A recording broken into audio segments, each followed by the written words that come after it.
जय हिंद दोस्तों, स्वागत है आपका सनराइज क्लासेस में। और हम कंटिन्यू करेंगे अपना उत्तर प्रदेश पुलिस सीरीज़ का यूपी जीके। इससे पहले 3 पार्ट आ चुके हैं और आज ये उत्तर प्रदेश पुलिस जो आगामी अगस्त में पुनः परीक्षा होने वाली है। ध्यान दीजिएगा सभी छात्रों, उत्तर प्रदेश पुलिस की परीक्षा जो रद्द हो गई थी फरवरी में, जो 17-18 फरवरी को पेपर हुआ था और रद्द हो गया था, अभी वह अगस्त में फिर से वह परीक्षा होने वाली है। यानी ले दे के आपके पास टोटल 2 महीना बचा हुआ है, करेक्ट 60 दिन बचे हुए हैं। तो 60 दिन की रणनीति के हिसाब से पढ़िए और जहाँ से भी पढ़ सकते हैं पढ़िए, किताबों से, यूट्यूब से, कोचिंग से, जहाँ से भी पढ़ सकते हैं, क्योंकि 60,244 पदों में जो भर्ती है वो अगस्त में जरूर होकर रहेगी। ठीक है, और हमारा जो टॉपिक है आज का यूपी जीके, इस यूपी जीके में आज हम चौथा पार्ट लेके आ रहे हैं और चौथे पार्ट में आज हम उत्तर प्रदेश की मृदा को पढ़ेंगे। किसको?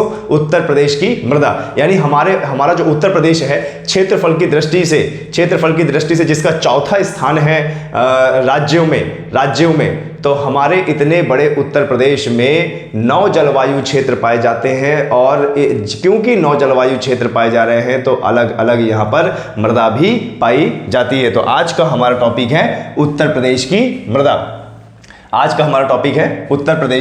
मृदा। ठीक है, और उत्तर प्रदेश क्योंकि इतना बड़ा है और जहाँ पर उत्तर प्रदेश की भौगोलिक स्थिति है, आज हमारा उत्तर प्रदेश जिस स्थिति में है, हमारे उत्तर प्रदेश में कई प्रकार की मृदा पाई जाती हैं। तो एक बार थोड़ा सा मैप में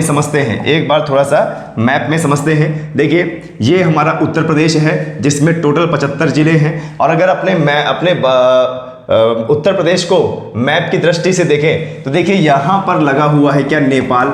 यहाँ पे लगा हुआ है नेपाल, यहाँ पे लगा हुआ उत्तराखंड और यहाँ पे लगा हुआ है हिमाचल प्रदेश। ठीक है, अब अगर आप इन तीनों राज्यों को ध्यान से देखेंगे, हिमाचल प्रदेश, उत्तराखंड और नेपाल, तो यहीं से ही हिमालय पर्वत श्रृंखला, ध्यान दीजिएगा, यहीं से ही हिमालय पर्वत श्रृंखला गई हुई है। ठीक है, ध्यान देना, यहीं से ही हिमालय पर्वत श्रृंखला गई हुई है। और हिमालय पर्वत श्रृंखला, इतनी महान हिमालय पर्वत श्रृंखला, ठीक है, कम से कम 2500 से 3500 किलोमीटर लंबी और विश्व की सबसे ऊंची पर्वत श्रृंखला और विश्व की सबसे ऊंची चोटी यहीं पर विराजमान है। और अगर आप ध्यान से देखेंगे तो उत्तराखंड में भी कई प्रकार की पर्वत श्रेणियां पाई जाती है और नेपाल के में भी तो एक लाइन से बनी हुई है, एक लाइन से, जो सबसे दक्षिणी पर्वत श्रृंखला है जो हमारे उत्तर प्रदेश से भी होते हुए गई है। ध्यान दीजिएगा, हिमालय पर्वत श्रृंखला की जो सबसे दक्षिणी पर्वत श्रृंखला है वो हमारे उत्तर प्रदेश से भी होते हुए गई है, जिसका नाम है क्या? शिवालिक पर्वत श्रृंखला, जिसका नाम है शिवालिक पर्वत श्रृंखला। ये ऊंचे पर्वत है और 12 महीने 24 घंटे यहाँ का जो तापमान है वो निम्न रहता है, ठंडा रहता है। और उसी से लगा हुआ है, देखिए, इसी से लगा हुआ है हमारे उत्तर प्रदेश का ये क्षेत्र। देखिए, नेपाल से सटा हुआ है ये क्षेत्र, जिसको हम तराई क्षेत्र भी कह सकते हैं, भाबर क्षेत्र भी कह सकते हैं। और यहाँ पर उत्तराखंड और हिमाचल प्रदेश से, क्योंकि यह शिवालिक की तलहटी, यानी जहां से शिवालिक स्टार्ट होता है, या फिर आप बोल सकते हैं शिवालिक का फुट यानी तलहटी, तल। तो शिवालिक के तल से लगे हुए जो हमारे जिले हैं, यहां पर मौसम होगा एकदम हिमालय जैसा। यानी जिस प्रकार की ठंडी यहाँ पे होगी तो यहाँ पर भी तलहटी में भी हल्की हल्की ठंडी यहाँ पे होगी। यानी यहाँ की जो जलवायु होगी वो क्या होगी? ठंडी होगी। ठीक है, आए समझ में? इसके बाद देखिए जरा, इसके बाद अगर हम अपने यूपी का सबसे ये पश्चिमी क्षेत्र देखें, तो ये पश्चिमी क्षेत्र यहाँ दिल्ली से लगा हुआ है, यहाँ हरियाणा से लगा हुआ है, यहाँ राजस्थान से लगा हुआ है। तो यहाँ की जलवायु कुछ और होगी। जो हिस्सा हमारा राजस्थान से लगा हुआ है वो शुष्क होगा। वो क्या होगा? शुष्क। ठीक है, वो क्या होगा भैया? शुष्क यानी गर्म क्षेत्र होगा, वहां पे बलुई मिट्टी पाई जाएगी और वहां पर खेती कम होगी। ठीक है, अब जरा देखिए और नीचे आएंगे तो ये हमारा बुंदेलखंड क्षेत्र है।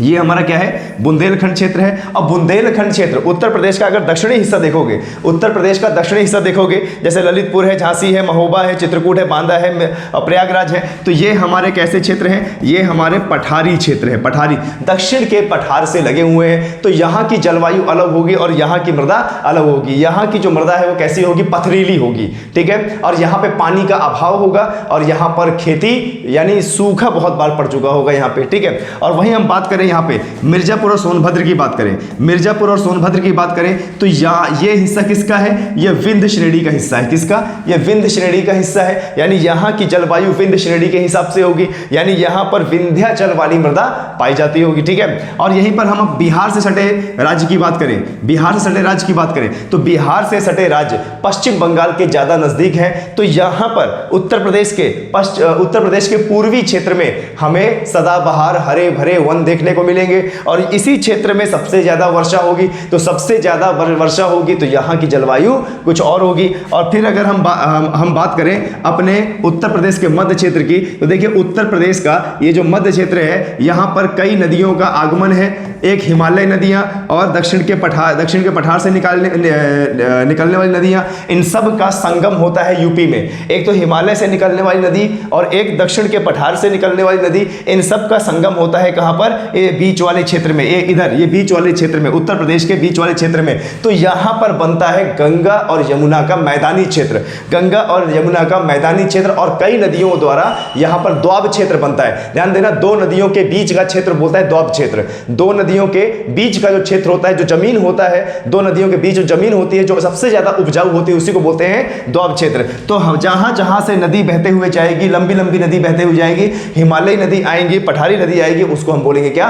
द्वाब क्षेत्र। और वहां पर कछारी दोमट मिट्टी पाई जाएगी और वो जगह सबसे ज्यादा उपजाऊ होगी। तो हमारे जैसे बुलंदशहर हो गया, कासगंज, फर्रुखाबाद, हरदोई, उन्नाव, लखनऊ, कानपुर, अमेठी, बाराबंकी, ये हमारा गंगा का मैदानी क्षेत्र होगा और यहाँ पर दोमट मिट्टी पाई जाएगी, चिपचिपी मिट्टी पाई जाएगी और यहाँ पर कृषि उत्तम होगी। ठीक है, खैर अभी देखेंगे कि हमारे उत्तर प्रदेश में किस किस प्रकार की कृषि पाई जाती है। ठीक है, तो चलिए आगे बढ़ते हैं, देखते हैं उत्तर प्रदेश में मिट्टी का वर्गीकरण। क्योंकि उत्तर प्रदेश इतना विशाल है, हिमालय से सटा हुआ है और राजस्थान से सटा हुआ है, पठारी क्षेत्र से सटा हुआ है और इधर पश्चिम बंगाल में बिहार से सटा हुआ है और यहाँ पर हिमालय नदियाँ भी आ रही हैं। तो हमारे उत्तर प्रदेश में मुख्यतः 6 प्रकार की मृदा पाई जाती है। हमारे उत्तर प्रदेश में मुख्यतः 6 प्रकार की मृदा पाई जाती है। जरा देखिए, भाभर मिट्टी, तराई मिट्टी, विंध्य मिट्टी, बुंदेलखंड की मिट्टी, अरावली की मिट्टी और जलोढ़ मृदा। ठीक है,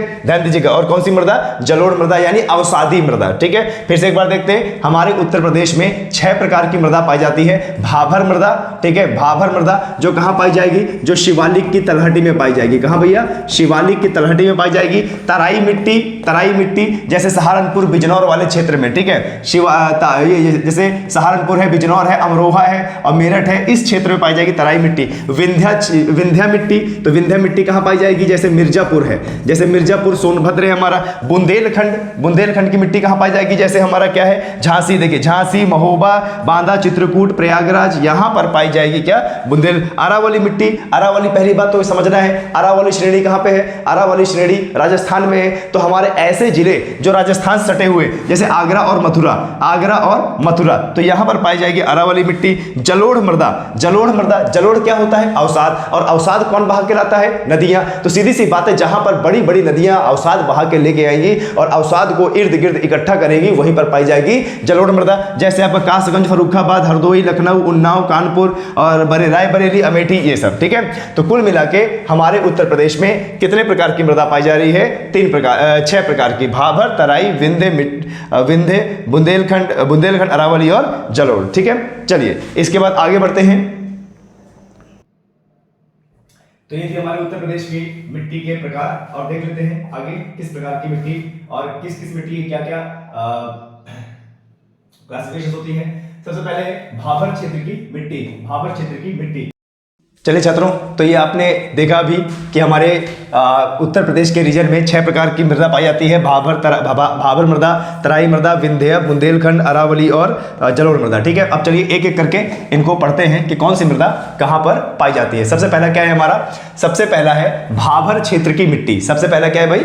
भाभर क्षेत्र की मिट्टी। तो आपको पता होना चाहिए कि भाभर क्षेत्र कौन सा है। ठीक है, भाभर क्षेत्र कौन सा है? तो जरा देखिए, भाभर क्या होता है? जैसे मान लीजिए ये पहाड़ है और पहाड़ से फिर इधर मैदानी क्षेत्र शुरू होता है। ध्यान देना, मान लीजिए ये पहाड़ है और पहाड़ से मैदानी क्षेत्र शुरू होता है। तो जहां पर इस पहाड़ की तलहटी, ये जो तलहटी होती है, इसी को बोलते हैं क्या भाई? भाभर।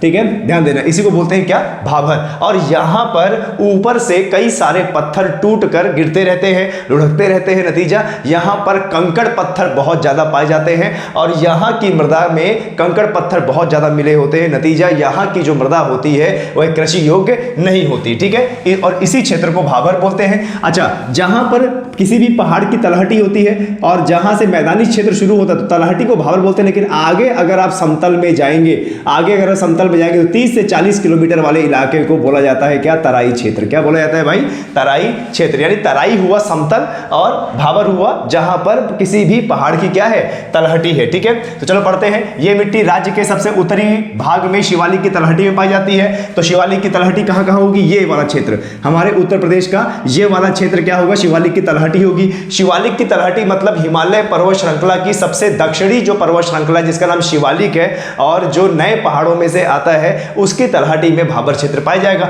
तो भाभर क्षेत्र कहां पाया जाएगा, देखिए यहां पे क्या है भैया, सहारनपुर, यहां पे पाया जाएगा, सहारनपुर है, ये मुजफ्फरनगर है, ये बिजनौर है, ये रामपुर है, ये बरेली है, पीलीभीत, लखीमपुर खीरी, बहराइच और यहां पर श्रावस्ती, बलरामपुर, कुशीनगर और सिद्धार्थनगर, महाराजगंज, यहां पर पाया जाएगा क्या, यहां पे पाया जाएगा पूरा पूरा भाभर क्षेत्र, यानी भाभर क्षेत्र वाली मिट्टी पाई जाएगी। क्लियर है, क्योंकि शिवालिक की क्या है, तलहटी है, ठीक है। यह सहारनपुर और बिजनौर जिलों के पश्चिमी भागों में प्रमुखता से पाई जाती है। यह मिट्टी जलोढ़ मूल की है, ठीक है। यहां से कई सारी नदियां, यही क्षेत्र से कई सारी नदियां जलोढ़ इकट्ठा करना शुरू करती हैं और फिर मैदानी क्षेत्र में आके अपने इर्द गिर्द जमा कर देती हैं। यानी नदियों का जलोढ़ बनाना भी यहीं से शुरू होता है, ठीक है। प्रारंभिक अवस्था में होती है ये, इनकी गहराई कम होती है और ऊपरी परत में छोटे छोटे कंकड़ और पत्थरों से भरी होती है, क्योंकि पहाड़ ऊपर से ऊंचाई से पत्थर गिरते रहते हैं और टुकड़ों में टूटते रहते हैं, नतीजा यहां पर अच्छा खासा कंकड़ों का जमाव होता है, ठीक है। ये मिट्टी चूनेदार होने के लिए जानी जाती है, चूना की मात्रा इसमें अधिक होती है, ह्यूमस की मात्रा कम होती है, नाइट्रोजन की मात्रा कम होती है, नतीजा ये उपजाऊ ज्यादा नहीं होती, ठीक है। उप आर्द्र एवं गीली जलवायु की उपस्थिति में उनके विकास के लिए आदर्श है।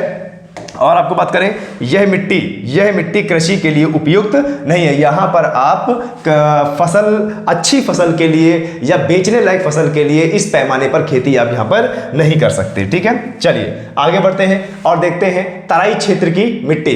तराई क्षेत्र की मिट्टी मैंने क्या बताया अभी, तराई क्षेत्र क्या होता है, जैसे मान लीजिए ये पहाड़ है और पहाड़ की ये तलहटी है, तो ये हमारा कौन सा क्षेत्र होगा, ये हमारा भाभर क्षेत्र होगा। लेकिन यहीं से मैदान शुरू होता है, तो जो मैदानी क्षेत्र आगे तक चला जा रहा है, इस भाभर से आगे 30 से 40 किलोमीटर तक, ध्यान देना, आगे 30 से 40 किलोमीटर तक जो क्षेत्र होगा वही क्षेत्र होता है क्या, तराई। और क्योंकि मैदानी क्षेत्र होता है, यहां पर बहुत सारे पेड़ पौधे जंगल झाड़ होता है और इन्हीं के बीच से नदियां बहकर निकलती हैं और यहीं से बहुत सारा अवसाद अपने साथ जमा करके नदियां मैदानी क्षेत्र पर बिछा देती है, यानी नई मृदा का निर्माण होता है, ठीक है। तो यहां पर एक प्रश्न आता है कि जलोढ़ कहां से बहा के लाती है नदियां, एक प्रश्न आता है एग्जाम में कि जलोढ़ नदियां कहां से बहा के लाती है, इसका उत्तर होता है तराई क्षेत्र से, ठीक है। यह मिट्टी भाभर क्षेत्र के दक्षिण में तराई क्षेत्र में पाई जाती है जो नदियों के जमाव से बनी है और यह मिट्टी नाइट्रोजन और कार्बनिक पदार्थों से भरपूर होती है। ध्यान दीजिएगा,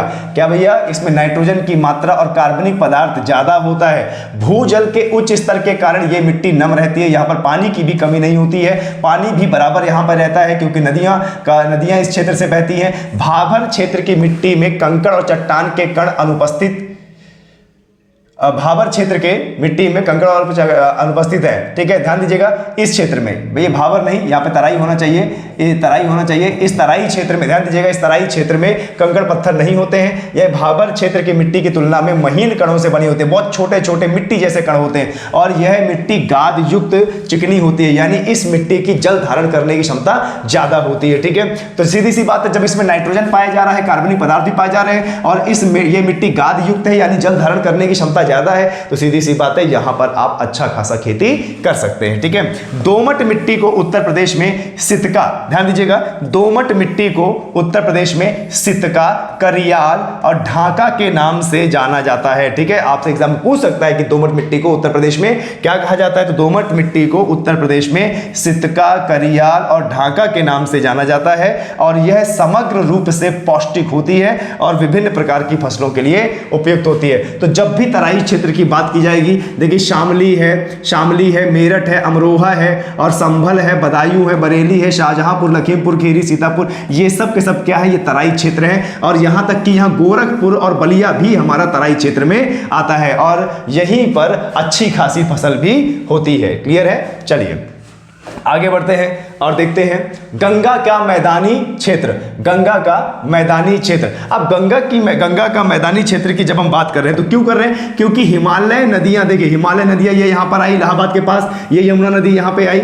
और यहां पे प्रयागराज में इसका संगम हुआ और ये आगे चली गई, ये यहां पर घाघरा, गग्गर और गोमती नदी, ठीक है, ये रामगंगा नदी, ये गोमती नदी, ये ऐसे करके ये जो नदियां हिमालय से बह के आ रही हैं और कुछ नदियां जो दक्षिण के पठार से भी जा रही हैं, ये उत्तर प्रदेश में द्वाब क्षेत्र का निर्माण कर रहे हैं। ये उत्तर प्रदेश में द्वाब क्षेत्र का निर्माण कर रहे हैं और द्वाब क्षेत्र से क्या होता है कि जो भी नदियां अपने साथ अवसाद बहा के लाती हैं वह द्वाब क्षेत्र में इर्द गिर्द जमा कर देती है। नतीजा वहां की जो मिट्टी होती है वो बहुत ज्यादा उपजाऊ होती है और किसी भी खेती के लिए बहुत ज्यादा उपयुक्त होती है। ठीक है, तो गंगा के मैदान की बात करेंगे, यहां पे पाई जाती जलोढ़ मृदा। और जब भी बात होगी जलोढ़ मृदा की, जलोढ़ मृदा का मतलब होता है अवसादी मृदा।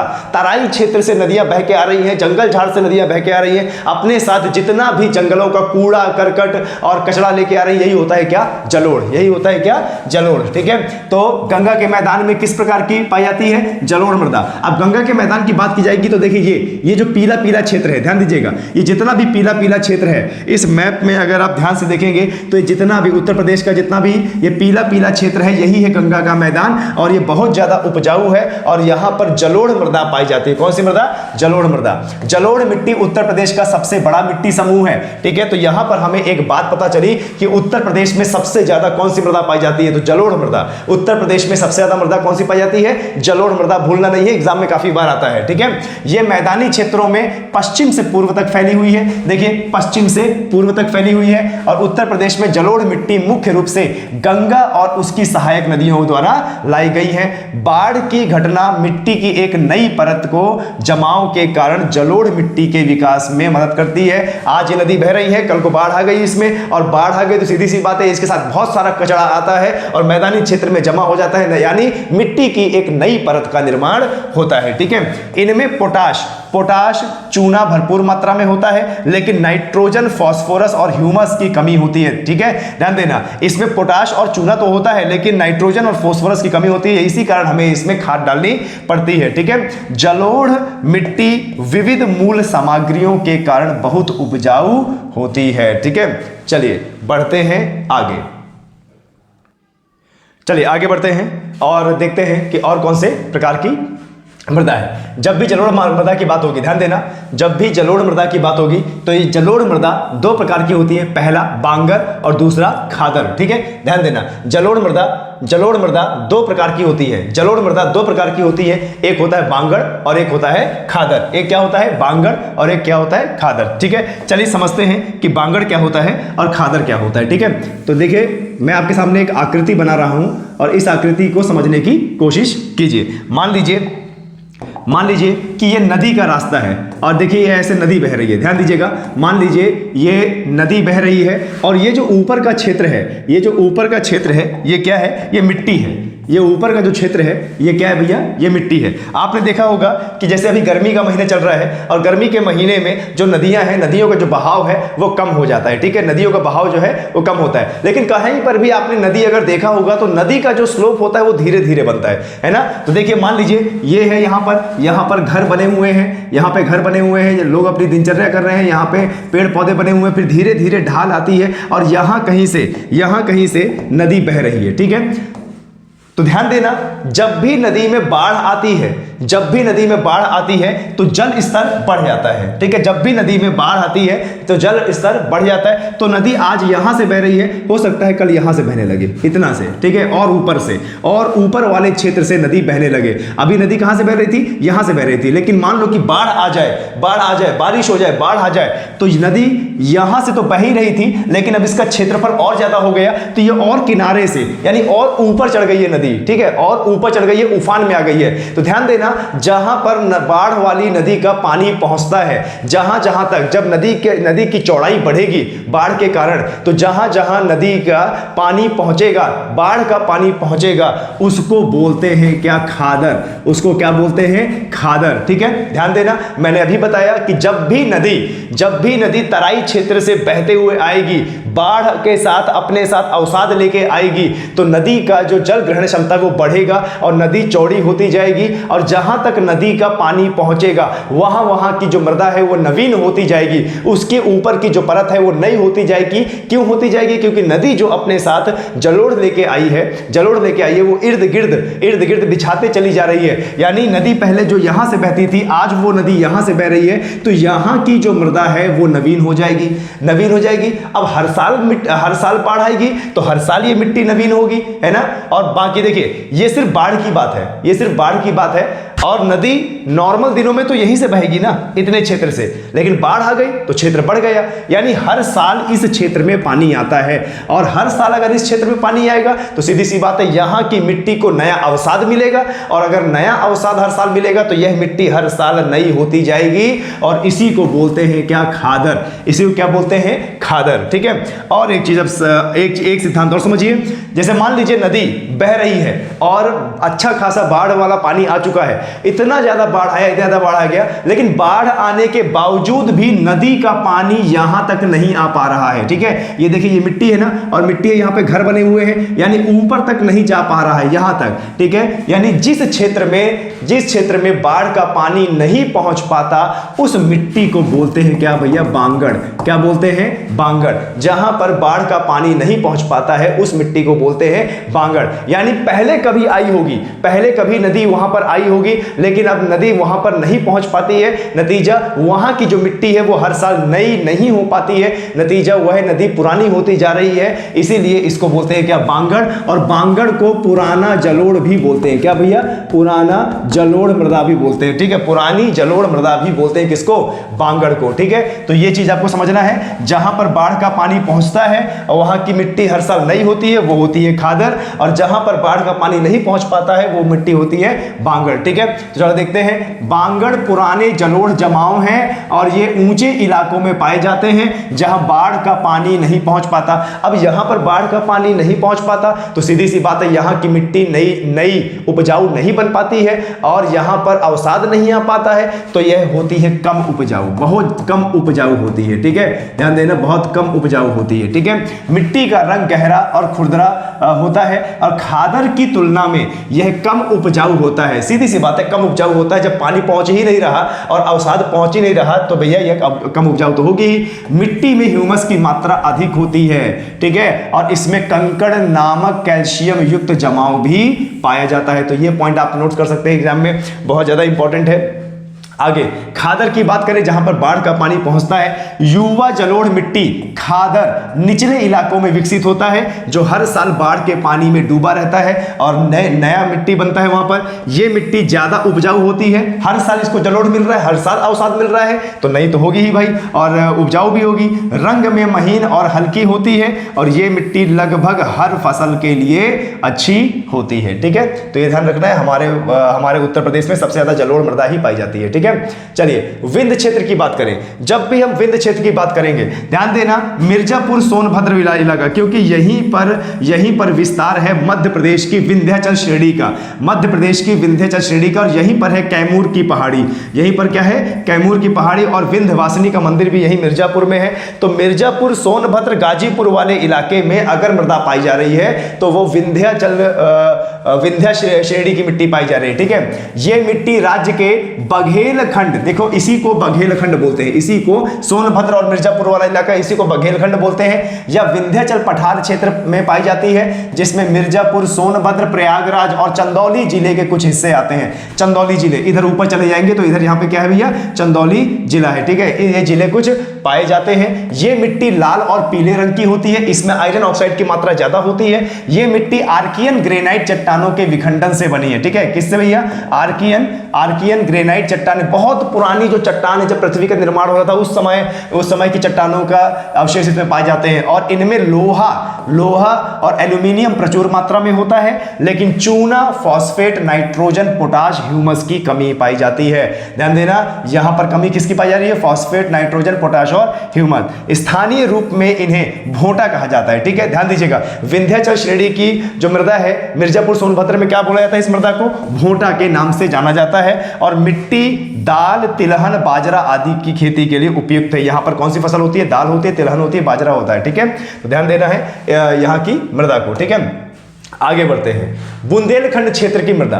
बुंदेलखंड क्षेत्र की मृदा, जब भी हम बुंदेलखंड की बात करते हैं तो ध्यान देना, ये हमारा झांसी, महोबा, चित्रकूट वाला इलाका, ये ललितपुर है, झांसी है, महोबा है, हमीरपुर है, बांदा है और चित्रकूट, पूरा मध्य प्रदेश से, एमपी से लगा हुआ क्षेत्र, इसी क्षेत्र को हम कहते हैं दक्षिण का पठारी क्षेत्र या बुंदेलखंड क्षेत्र। तो बुंदेलखंड क्षेत्र ये काफी सूखा क्षेत्र है, कर्क रेखा के नजदीक है, तो यहां पर तापमान ज्यादा होता है, पथरीला क्षेत्र है, पानी नहीं होता, यानी सूखे का शिकार होता है ये क्षेत्र। ठीक है, बुंदेलखंड क्षेत्र की मिट्टी ग्रेनाइट और नीस जैसी आग्नेय कायांतरित चट्टानों के अपक्षय के से उत्पन्न हुई है। यानी यहां पर जो हमारी मिट्टी बनी है, मृदा बनी है, वो किसकी बनी है? ग्रेनाइट, नीस और आग्नेय चट्टानों की, कायांतरित चट्टानों का रूप है यहां पर, उससे बनी है ये मृदा। मिट्टी को मोटे तौर पर दो मुख्य समूह में बांटा गया है, एक काली मिट्टी या रेगुर मिट्टी और एक लाल मिट्टी। हमारे बुंदेलखंड क्षेत्र में दो प्रकार की मिट्टी पाई जाती है, काली मिट्टी या रेगुर मिट्टी और लाल मिट्टी, लेकिन इसमें भी सबसे ज्यादा इसका प्रतिशत है वो किसका है? काली मृदा का है। ठीक है, एक एग्जाम में प्रश्न आता है कि उत्तर प्रदेश में के किस जिले में सर्वाधिक काली मिट्टी पाई जाती है? उत्तर प्रदेश के किस जिले में सर्वाधिक काली मिट्टी पाई जाती है? तो वो क्या है भैया? वो है ललितपुर। वो क्या है भैया? ललितपुर। ललितपुर में काली मृदा पाई जाती है। ठीक है, चलिए बहुत बढ़िया, यहां से देखते हैं, आगे बढ़ते हैं।